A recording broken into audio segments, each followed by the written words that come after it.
Ketemu lagi di Dapur Devita.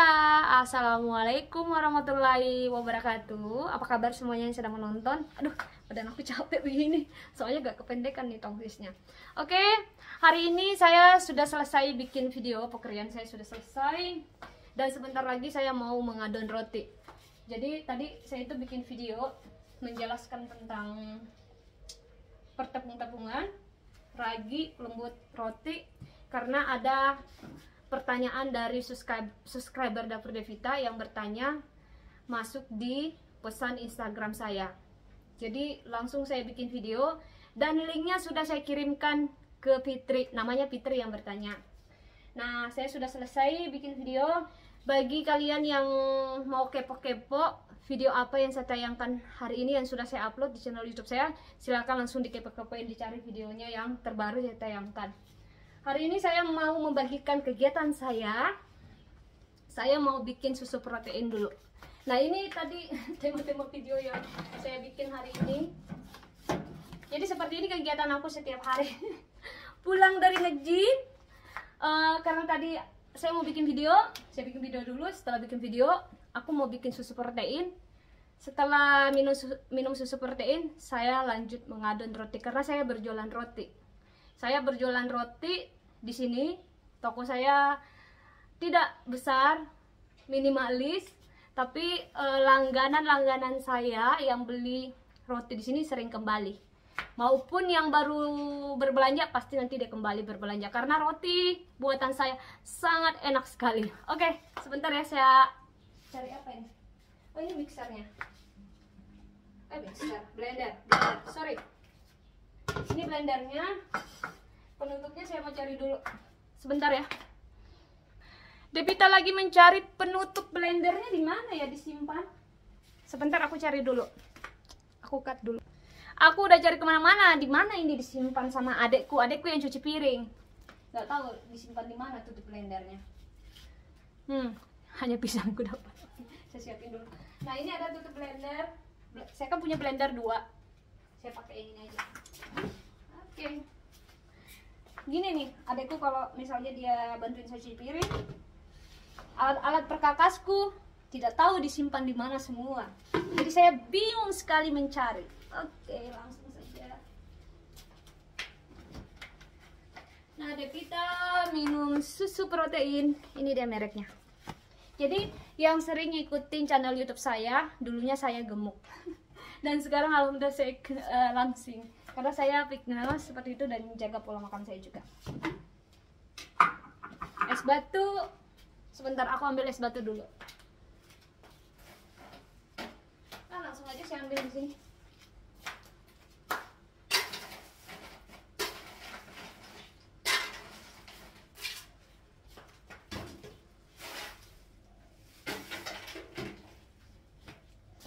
Oke, langsung saja. Saya mau bikin susu protein. Maaf, videonya sedikit garing. Ini saya beri air sedikit.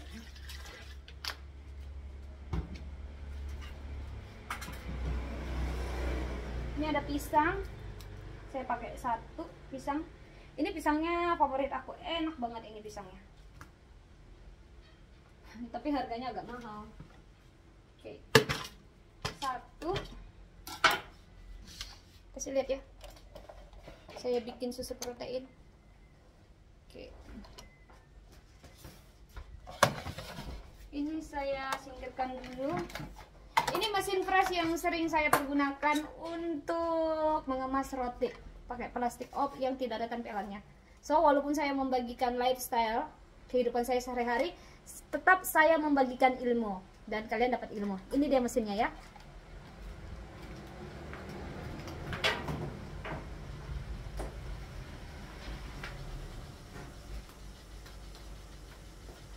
Oke, lanjut. Ini, oh, ada customer datang mau beli roti. Ya mas, ya kak, belanja apa? Nah, ini 1 sendok. Sebentar, saya cut. Maaf terganggu. Tadi ada customerku baru belanja. Itu langgananku, hampir tiap hari dia belanja roti. Itu 50.000, kadang 100.000 dia beli. Alhamdulillah. Oke, langsung saja kembali ke tutorialnya. Jadi Devita ini sering sekali minum susu protein, tapi favoritnya memakai pisang ditik sama ini kismis. Ini rasanya enak sekali, kismis. Saya suka sekali pakai kismis, dan rasanya ini beda memakai kismis. Rasanya itu ada sedikit kecut-kecutnya seperti itu, manis, enak banget. Nah, ini sudah ada campuran airnya, es batu, terus ada kismis, ada pisang. Jika kalian mau bikin seperti ini, tidak perlu pakai susu protein. Pakai susu Milo juga boleh, atau mau pakai susu lain, coklat boleh, dicampur sama kismis. Rasanya enak banget. Bagian. Oke, langsung saja. Devita sangat menjaga body. Oke, mana ini? Kita tutup. Ini adalah halo-halo saya. Saya suka menyanyi. Oke, langsung saja, langsung di mixer ya sayang. Oke, langsung saya nyalakan.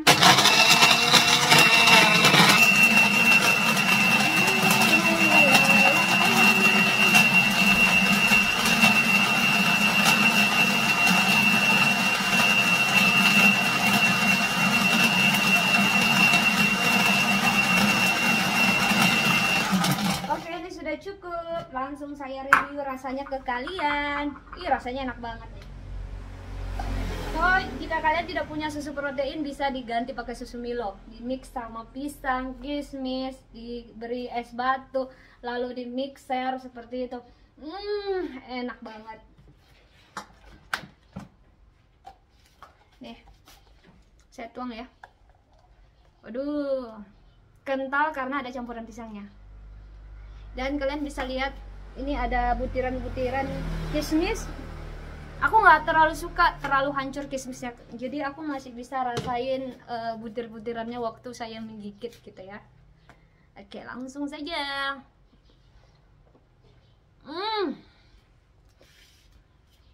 Sedapnya. Enak banget. Enak.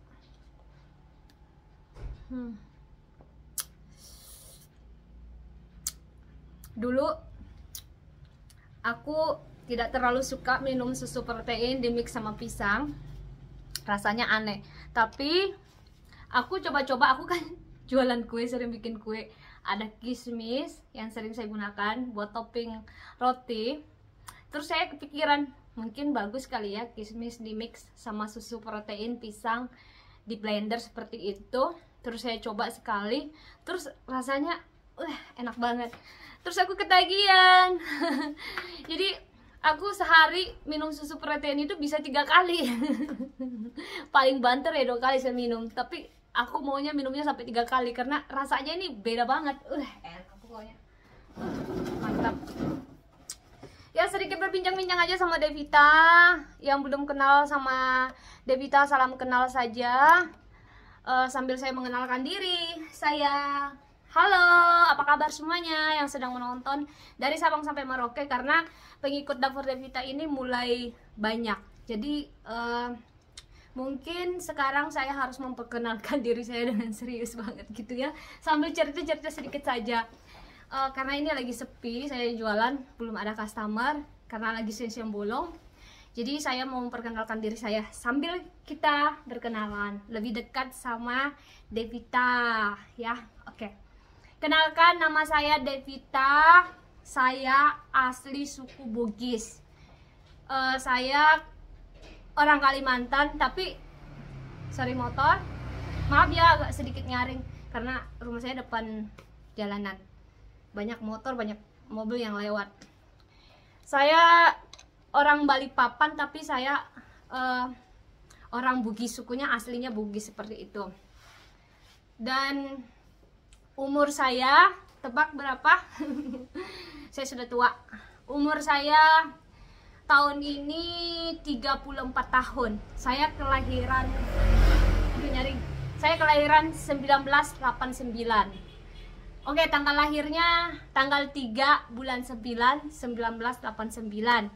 Umur Devita Sun 43, lain 40 ya, ketuaan.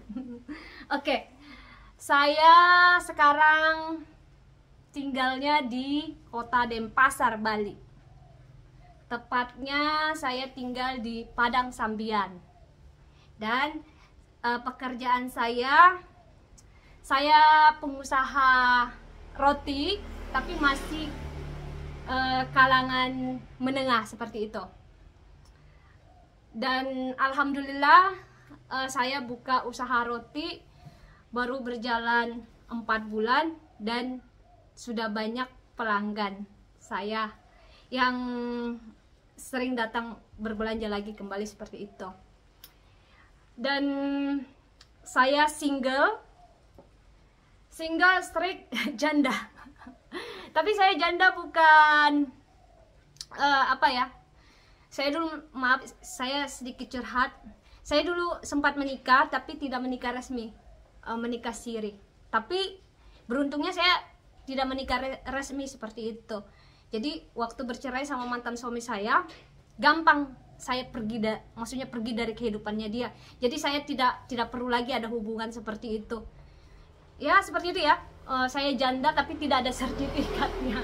Kalau janda real kan menikah ada sertifikatnya seperti itu. Saya tidak ada sertifikat. Tapi ya alhamdulillah saya senang sekali. Saya tidak perlu ribet bayar pengacara seperti itu, atau pergi ke kantor agama mengurus perceraian. Alhamdulillah saya tidak perlu. Alhamdulillah sekali.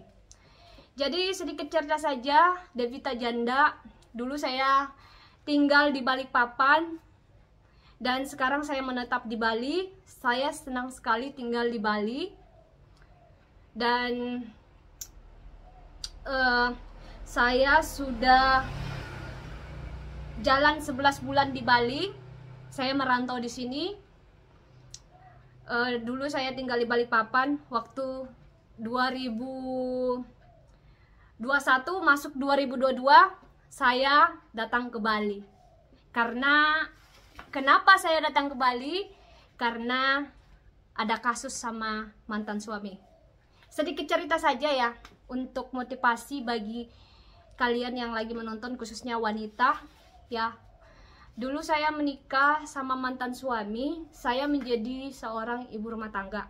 Dulu saya bekerja juga, karena suami saya bos, dia tidak mau saya bekerja ikut sama orang, dengan dipekerjakan orang dapat gaji UMR itu kan 3 juta atau 3 juta di atas. Dia tidak mau saya bekerja di kantor atau bekerja di tempat lain seperti itu dengan gaji 3 juta atau di atas 3 juta, karena dia bos seperti itu.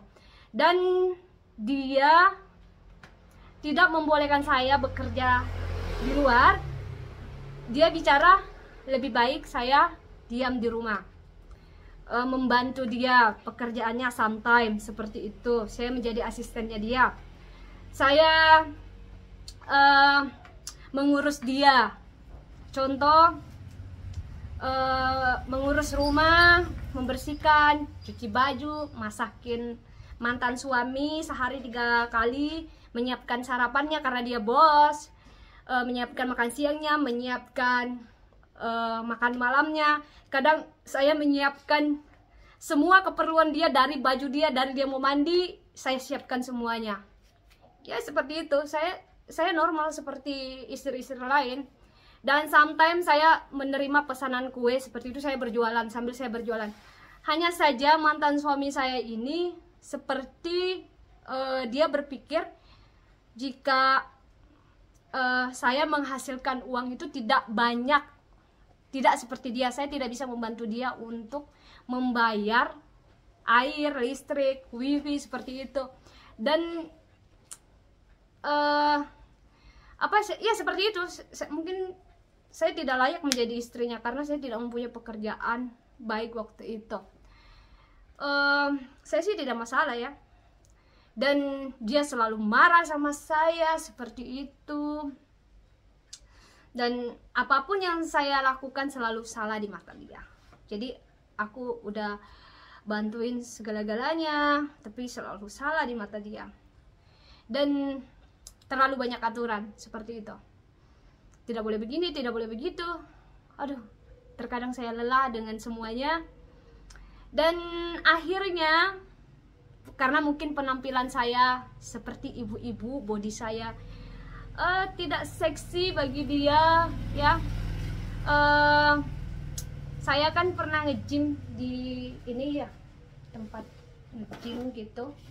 Terus mungkin karena dia melihat cewek seksi lebih dari saya, dia tergoda dengan perempuan itu. Dan akhirnya mungkin dia sangat tertarik sama perempuan itu karena perempuan itu juga pekerjaannya bagus.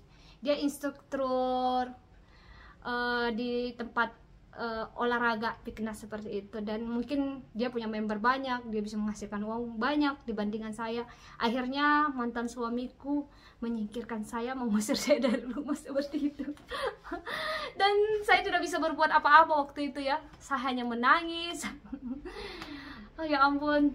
Terus keluar dari rumah itu saya tidak punya koper, karena selama menikah sama suami itu saya tidak bisa beli barang-barang yang mewah. Tidak usah lah contoh baju, saya tidak bisa beli cuma paling beli di pinggir jalan seperti itu. Ya saya syukurin sih bisa dibelikan, cuma ya intinya saya kurang bahagia bersama dia karena dia tidak membahagiakan saya. Saya berusaha membahagiakan dia menjadi istri yang baik, tapi selalu salah di mata dia. Jadi ya buat apa kita pertahankan pernikahan seperti itu ya. Saya pikir dia tidak mencintai saya, dan saya tidak disupport seperti itu. Jika dia support saya, ya dia mau saya sukses, saya mau punya toko roti, ya pastilah dia akan kasih saya modal untuk buka toko roti. Dan intinya saya tidak dipercayain sama dia. Saya tidak dipercaya sama mantan suami seperti itu. Jadi jika ada laki-laki misalnya nih, kita tidak diberi kepercayaan seperti itu, berarti kan suami itu tidak mencintai kita. Tidak ada kepercayaan. Selama saya menikah sama dia, saya tidak ada kepercayaan. Intinya seperti itu. Contoh saja, jika saya mau pergi berbelanja, saya diberi uang, cuma dikasih kartu kredit seperti itu. Jadi kartu kreditnya ini sudah dibatasin limitnya, misalnya 500 nih, contohnya 500. Ya 500 saja yang saya bisa belanjakan. Saya tidak bisa korupsi atau bagaimana. Saya juga tidak mau korupsi, saya orangnya jujur, saya orang baik sekali ya. Tapi ya saya tidak tahu mantan suami saya kayak menindas saya seperti itu. Selama saya menikah sama dia, saya sangat menderita sekali seperti itu. Dan sometimes saya menangis karena saya merasa tidak bahagia. Tapi alhamdulillah semua ada hikmahnya. Dan saya berpisah sama dia, saya pergi ke Bali, dan cepat sekali dia menikah dengan wanita itu. Hanya 2 bulan, mungkin 2 bulan saya berpisah sama dia, saya diusir dari rumah. Saya dengar kabar dari teman, dia menikah dengan wanita itu. Cepat sekali dia menikah dengan perempuan itu. Ya tapi tidak apa-apa. Saya tidak datang memberontak ke rumahnya dia seperti itu, atau saya datang mencaci maki wanita itu. Tidak ada. Saya biarkan saja nanti, ya saya tidak tahu ya, Tuhan juga bisa membalas segalanya. Ya saya tidak membenci dia, tapi ya intinya nanti semua ada hikmahnya. Ada customerku bertanya sebentar ya sayang ya, kita lanjutkan curhatnya. Oke, kembali lagi bersama Devita. Maaf, tadi customerku datang berbelanja. Dia belanja pastel sama risol. Alhamdulillah sudah habis. Oke, lanjut. Jadi seperti itu. Daripada rumah tangga dipertahankan tidak bahagia, ya jalan satu-satunya ya berpisah. Apalagi jika salah satu pasangan itu tidak mencintai kita. Ya bagaimana bisa hidup bersama? Ya sudah, langsung bercerai aja seperti itu. Saya sih tidak ada proses perceraian gimana, karena saya menikah resmi. Karena saya menikah siri, dan itu pun juga kelihatan sekali dia tidak mencintai saya. Dari tahun tahun 2000 masuk 2019 saya mengenal dia, masih 2018 saya ketemu dia pas awal masuk 2019. Waktu itu karena saya mengenal dia dan dia melihat saya mungkin dia melihat saya wanita baik sekali, atau aku nggak tahu di pikirannya dia itu seperti apa, seperti itu. Karena umur saya sudah di atas 30, waktu itu 31 umur saya pikir ada adik-adik saya sudah menikah semua, saya sudah dilangkahin sama adik-adikku semua, dan saya orang Bugis ya, pantang sekali yang namanya dilangkahin sama adik-adik menikah duluan, itu kan nggak bagus. Jadi saya juga menikah waktu itu, jadi saya barengan sama adik saya menikah, tapi adik saya rame-rame nikahnya, saya saja yang tidak rame-rame, hanya nikah siri modal uang 500.000, padahal suami saya bos loh ya, dan tidak ada pesta besar waktu itu. Ya kasihan sekali saya. Dan setelah pernikahan itu terjadi, pernikahan saya bersama mantan suami berjalan hampir 2 tahun, itu tidak pernah diresmikan. Saya selalu menuntut, kenapa kita tidak pernah menikah resmi seperti ini, kenapa tidak seperti orang lain punya pesta besar. Saya kan orang Bugis, harus ada jujuran seperti itu, apalagi saya kan single seperti itu, dan anak kebanggaan ibu saya, anak perempuan seperti itu, tidak ada pesta. Ya ibu saya sedikit kecewa karena tidak ada pesta, cuma nikah siri seperti itu. Dan semua orang bertanya-tanya, kenapa saya harus menikah siri seperti ini, karena waktu itu corona. Tapi itu alasan mantan suami saya supaya tidak menikahi saya resmi, karena dia tidak pernah mencintai saya seperti itu. Saya hanya dijadikan ini asistennya dia supaya saya bisa membantu dia bekerja seperti itu. Maaf ya, ini ada customerku, kakakku yang datang berbelanja. Halo ya. Jadi seperti itu ceritanya. Devita datang ke Bali langsung tinggal di sini. Jadi maaf sekali cara berbicara saya seperti itu karena saya orang Bugis. Ya Kak ya. Ini subscriberku Kak, banyak yang bilang, ayo nak Kak, kenalin dirinya. Ya halo, kenalin dirinya, orang asli mana ini. Mereka tuh mau kepo-kepo. Ya. Jadi saya memperkenalkan diri saya. Ini saya jujur ya, apa adanya saya cerita seperti itu. Jadi saya asli Bugis, tapi saya kelahiran Kalimantan Timur. Saya tinggal di Rapak dekat Ramayana. Ini orang-orang Rapak ini mungkin ada yang kenal wajah saya. Saya suka pergi berjualan roti, kue di Ramayana. Waktu saya pisah sama mantan suami, tahu nggak? Saya tidak dapat harta gono gini, tidak dapat uang, cuma diusir dari rumah. Baju saya simpan di plastik warna kuning. Saya pulang ke rumah, ibu saya sedih sekali melihat saya seperti itu. Makasih ya Kak. Sekarang di Bali sudah sukses. Ya, amin. Dan jadi ini YouTuber sekarang. Dan saya pokoknya saya ya, semua itu yang terjadi di tahun kemarin, saya betul-betul menderita. Mental saya seperti dihancurkan sama mantan suamiku. Dia menurunkan kepercayaan diriku seperti itu menjadi wanita. Betul-betul sedih. Apalagi saya waktu mendengar cerita dari temanku, dia menikah sama Putri Duyung itu. Tahu nggak? Saya tidak bisa makan, tidak bisa tidur, karena saya betul-betul sedih sekali, merasa kecewa seperti itu. Tapi ya tidak apa-apa, saya sudah berdamai dengan diri sendiri. Akhirnya saya datang ke Bali, saya bangkit lagi dari keterpurukan, saya bekerja, apapun saya lakukan untuk merubah hidup saya bangkit seperti itu. Ya, tapi ada hikmahnya juga, saya menjadi wanita yang tangguh seperti itu. Percaya diri lagi, yang tadinya saya tidak percaya diri, saya menjadi percaya diri sekali. Dan saya juga dulu pemalu, dan sekarang saya tidak malu, malah malu-maluin. Jadi seperti itu cerita Devita. Kenapa saya ada di Bali di sini, dulunya di Balikpapan. Ya, apalagi yang mau ditanyakan? Ini kan pertanyaan dari subscriberku, saya tidak mau menyebutkan siapa namanya. Dia bertanya sama saya, Kak, tolong dong cerita sedikit asalnya dari mana, suku apa, umurnya berapa, masih single nggak? Intinya saya masih single. Saya tidak saya gadis, saya tidak ada sertifikat ini sertifikat apa sih, surat perceraian seperti itu. Saya janda, tidak ada sertifikat. Jadi saya masih gadis. Oke, seperti itu ya. Apalagi mau dipertanyakan? Saya ingat-ingat apa sih pertanyaan dari mereka yang datang dari beranda channelku, pertanyaannya dari subscriberku, apa lagi ya? Sudah semua saya jawab. Apalagi? Oh, dulu sekolah di mana? Oh iya. Kenapa bisa bikin roti? Ya, jadi saya ini bisa bikin roti, intinya saya sekolah,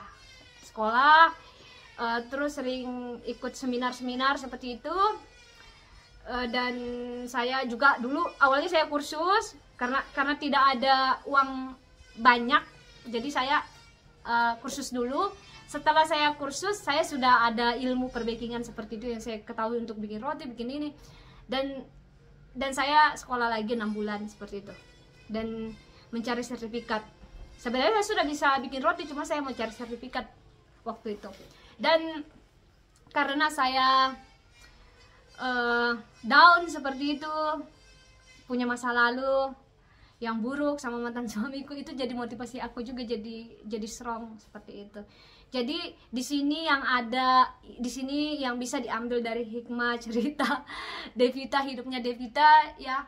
Jadi kalau kita misalnya ini bagi wanita-wanita ya, perempuan yang sedang menonton, walau yang belum menikah juga ya, yang menonton ya, mungkin bisa diambil hikmahnya dari kisah hidup Devita. Kita harus punya talent seperti itu intinya. Kalau kita punya suami baik, royal, tidak apa-apa ya. Tapi walaupun dia royal, kita kan nggak tahu kalau misalnya suami innalillahi, kita nggak punya talent. Uang yang kita simpan, tabungan yang kita simpan, kita pakai terus, tapi kalau kita tidak bisa membesarkan uang itu, kita jadikan bisnis, pasti akan habis juga. Dan harus ada bekal ilmu, contoh talent. Mau talent menjahit, mau talent berjualan, mau talent bikin roti, bikin makanan, itu semua talent. Jadi misalnya kita ada apa-apa, kita bisa mandiri seperti itu ya. Contoh seperti Devita, untung saja saya ada talent yang saya bisa bawa pergi merantau ke Bali, saya bisa berjualan, saya punya talent seperti itu. Walaupun saya ditinggal sama mantan suamiku, saya bisa bangkit. Dulu sih saya sudah ada talent waktu sama dia. Aku kayak dikekang sama mantan suamiku, tidak boleh kemana-mana, harus di rumah seperti itu. Saya mau buka usaha ini tidak boleh, dia pelit sama saya tidak dikasih kepercayaan sama dia. Jadi intinya saya nggak bisa ngapa-ngapain. Mau sukses, tapi mau sukses bagaimana ya kan? Kalau dia mau saya sukses, berarti dia harus membekali saya. Sekarang gini, saya hanya di rumah, saya tidak dibolehkan bekerja di luar sana. Bagaimana saya mau mendapatkan uang? Memang saya harus menunggu uang jatuh dari bumi ya? Tidak mungkin. Kalau sekarang kan saya sendiri. Tadinya saya buka usaha seperti ini, saya pergi dulu bekerja di luar, apa aja saya lakukan, saya bekerja, saya mengumpulkan uang. Setelah itu uang saya terkumpul, barulah saya buka toko roti. Seperti itu ceritanya ya sayang ya. Kenapa Devita sekarang punya toko roti? Dan alhamdulillah saya pekerjaan saya juga YouTube, saya sudah digaji YouTube, alhamdulillah sekali. Jadi intinya perempuan ya di seluruh Indonesia ini, dari Sabang sampai Merauke, mau yang tinggal di luar negeri, khususnya orang Indonesia, perempuan, laki-laki semuanya sama, kita harus punya talent supaya nanti kita bisa berjaga-jaga diri. Karena siapa lagi yang mau menolong diri ini di waktu kita susah kalau bukan diri kita? Seperti itu, harus ada kemauan. Dan intinya kita harus punya skill. Kalau tidak punya skill, nanti agak susah seperti itu. Ya kita kerja sama orang, tapi ada waktunya kita kerja sama orang. Bisa aja kita dipecat atau kita pensiun. Nanti kita mau bagaimana? Kalau kita punya talent seperti Devita contoh bikin kue, sampai tua saya juga bisa berjualan sampai saya mati seperti itu. Saya bisa menghasilkan uang sampai saya tua, asalkan saya sehat seperti itu ya. Oke, sampai di sini dulu curhat-curhatnya, karena Devita curhat sudah hampir setengah jam. Nanti paket data kalian habis ya, sedikit mengenal lebih dekat diri saya karena subscriber saya kan sudah mulai banyak nih, banyak yang mau kenal lebih dekat sama Devita. Jadi sedikit cerita aja tadi. Jadi maaf sekali jika mungkin ada yang tersinggung saya berbicara seperti ini, karena saya manusia biasa. Maaf sekali. Maaf cara berbicara saya seperti itu karena saya orang Bugis, ceplos-ceplos seperti itu, dan gagap karena saya seperti itu, kocak juga. Oke, assalamualaikum warahmatullahi wabarakatuh, sampai jumpa lagi, wassalam.